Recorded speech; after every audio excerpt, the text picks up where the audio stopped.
Passive wealth creation is a myth.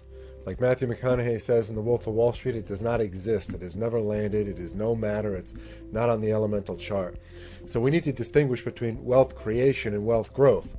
Over the last 100 years or so, the S&P's generated 7% roughly in annual returns for what could be deemed as a passive investment. At that rate of compounding, you'd double your money, the rule of 72, roughly every 10 years. So if you started with millions, that's excellent. If thousands, not so much. And that's the distinction. There are passive ways for wealth to grow, for people who have been successful to keep rolling the snowball forward.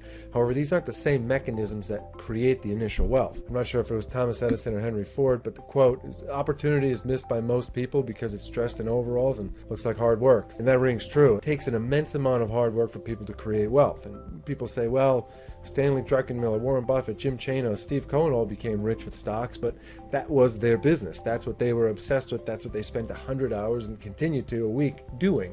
Take a baseline understanding that there's never been easy money, there never will be easy money, and if that's your perspective of the universe, then the world will make a great more deal of sense to you. And whether it's the most asset light or asset intensive businesses, there's nothing that just collects checks with no work. If it's software, there's continuous development and investment. If on the other end of the spectrum in real estate, there's leasing, fit outs, and management. And so circumstances do happen that some people for certain periods of time have set up a machine, a business, such that everything is in place and everything is working smoothly. And for that period of time, if they watch it closely, if they make the necessary tweaks on an ongoing basis, it continue to move that way. However, keep in mind the idea of entropy. That is, over some period of time, all things return to a state of disorder or a random distribution of outcomes. I remember at my grandfather's diner, we'd flick a quarter and watch it spin on the counter and see if we could keep it going for the same duration that it took an egg to fry in the griddle. And using that example, the only thing that keeps a quarter spinning in life is hard work. Take the concept of entropy. The more work someone puts into something, the more that machine, the longer the duration that machine can keep functioning in that manner,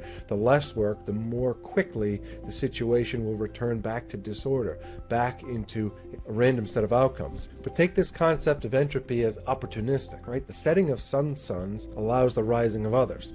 The reversion to inefficiency of fragmentation in a particular industry, whether it's brought on by technology or otherwise, is what creates the opportunity for the next party that, you guessed it, wants to work hard.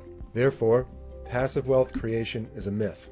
If you get rich, there are means by which you can grow your wealth in a semi-passive manner, but nobody gets rich passively. I'll leave you with one last quote for this week from the boxer, I think it was Marvin Hagler, who said, "It's tough to get out of bed to do road work at 5 a.m. when you've been sleeping in silk pajamas. Life is anything but passive, and no surprise that business is the same." Appreciate everyone's time. Keep pushing forward. God bless. We'll see you next week.